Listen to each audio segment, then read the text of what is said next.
Amira. Vanessa, you've been my best friend for 11 years, and you've never looked more beautiful or happier than you look tonight. Gabe, you look really handsome too. I'd like to start off by thanking two very special people. Thank you for welcoming us to Puerto Rico and sharing this gorgeous moment. You two have been incredibly generous and supportive, not only this weekend, but over the years to many of us in the room. And I feel very lucky to know you. Please join me in thanking Francis and Richard for this lovely event.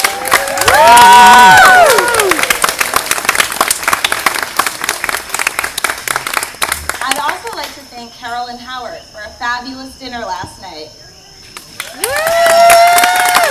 And for bringing Gabe into this world. I couldn't have imagined a better husband for Vanessa than your son. So I met Vanessa on our first day at Barnard College. We lived across the hall together and spent the next 6 years living together. We became oddly close.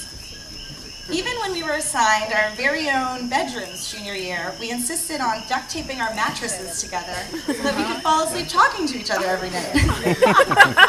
She brought me home to meet her parents pretty early in our relationship. We spent the Jewish holidays with the Santiago Schwartzes, and soon thereafter we got a joint credit card, and I treated Dorcas, her sponsored Guatemalan child, like she was my own.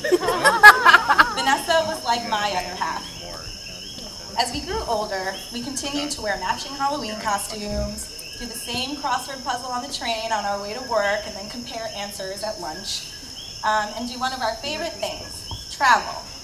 And so I don't think it would be a speech at this wedding if I didn't list all the countries that we've been to. So, we went to Argentina, Thailand, Key West, Cambodia, Spain, Puerto Rico. But travel has always been something that Vanessa had a unique desire and curiosity for. And it was this thirst for adventure that drove her to find Gabe. So, I don't want to brag, but I knew from the moment that I laid eyes on him that he was going to be Vanessa's other half. So I know you've heard the story of how they met several times from different perspectives, but I have one that I think no one's heard yet. So it was March 2007. And ever wanting to be productive during her summer break from teaching, Vanessa looked for a job that involved an adventure. Somewhere she could speak Spanish, spend time with children, volunteer, learn a new culture, and maybe, just maybe, if there was time, meet a boy. During her research, she stumbled upon something called Walking Tree Travel. They were desperately in need of a responsible, bilingual, energetic female guide to lead a group of hormonal teenagers to Costa Rica. This was it. Her first round interview was with a gentleman named Paul Lorry. He told her about the gig, but more importantly, he told her about her potential companion. Soon thereafter, she had this phone interview with this companion. Fortunately, one of these early conversations, in fact, the very first conversation immediately after the interview, has been documented on a Google chat.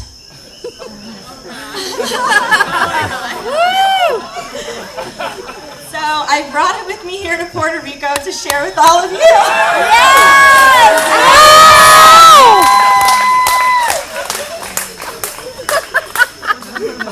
Hey Vanessa, how'd your interview go? Pretty well. Phone interviews are weird. The guy seems cool. We'd basically be living together if I got accepted. You and that guy would be living together? What's his name? Let's Google him to see what he looks like. His name is Gabriel Duncan. Amira instantly sends her 2 links to photos of 2 different men. Is he this black guy in the cutoff shirt?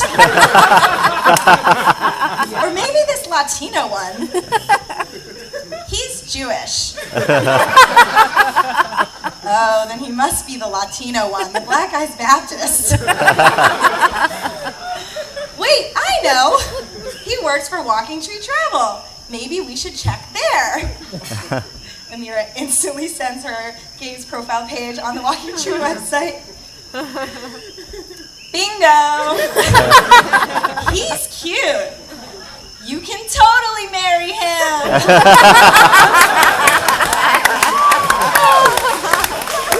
He graduated at the top 10% of his high school class. He studied abroad in Salamanca, very athletic. Vanessa says, he sounds great. Played lacrosse in high school and college. Oh, my pic is still loading. You guys are totally gonna hook up. This is so bad.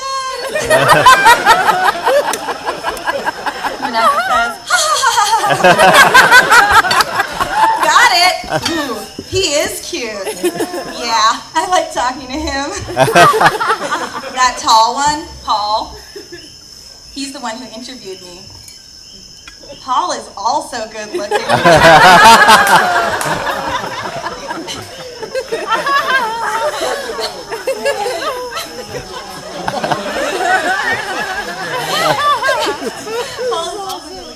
They have nice bods.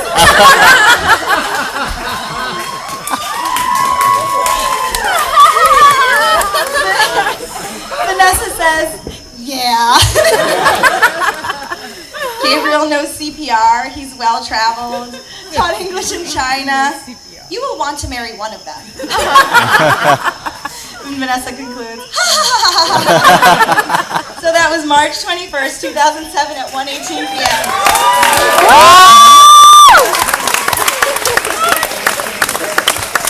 And we all know what happens next because we're here today. Vanessa and Gabe continue to travel the world together, leading hormonal teenagers on service projects around Central America and stealing some private time to themselves to swim the Blue Hole in Belize and snorkel with sea turtles in the Galapagos. But while travel was the very thing that brought them together, it was also what caused them to be apart. Gabe spent the next 2 years traveling, and Vanessa moved to Costa Rica. Gabe came to visit in New York, Vanessa went to visit in Portland. They met in Mexico, Guatemala, Puerto Rico, but all for brief periods of time. To watch the two of you overcome one of the most persistently long-distance relationships and do that with such positive spirit, mutual understanding, and respect for one another is all any one of us needed to know that you two were meant to be together.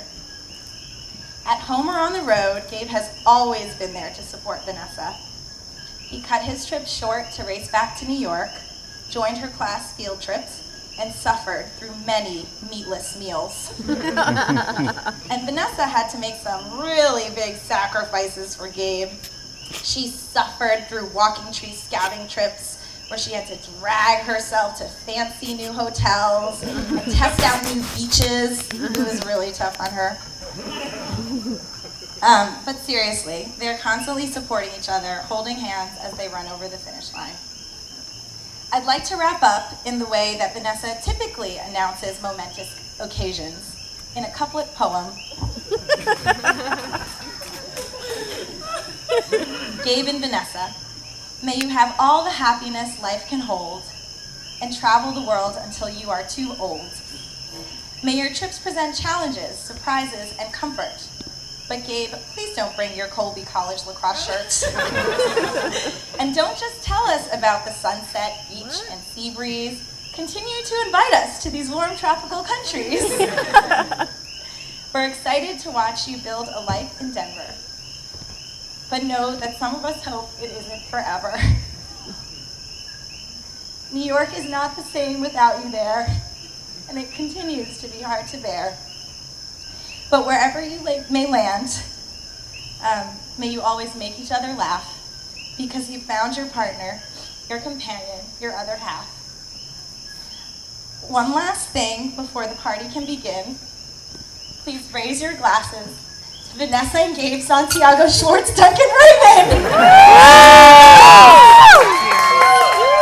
Yay, Amira!